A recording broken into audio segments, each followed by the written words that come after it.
আজি লক্ষীৰৰ বৰা সদনত কৃষক মুক্তি সংগ্ৰাম সমিতিয়ে ব্ৰইলাৰ কুকুৰা পালকৰ সমস্যা সন্দৰ্ভত এক আলোচনা চক্ৰ অনুষ্ঠিত হয়।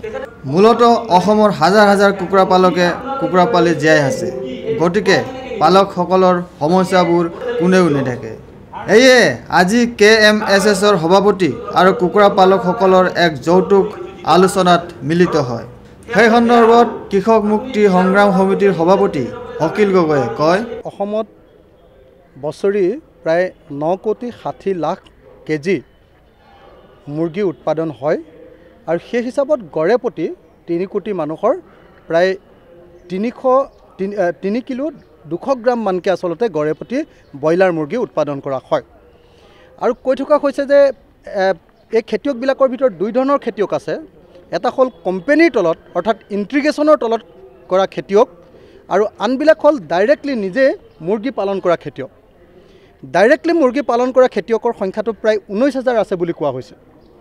কিন্তু আমি দেখিছোঁ যে ইণ্টিগ্ৰেশ্যন কৰিলে এজন খেতিয়কক 1 কিলো মুৰ্গী এটা যেতিয়া 2 মাহৰ ভিতৰত প্ৰায় 42 দিনৰ ভিতৰত যেতিয়া উৎপাদন কৰি দিয়া হয় তেতিয়া 6 টকাকৈ দিয়া হয়।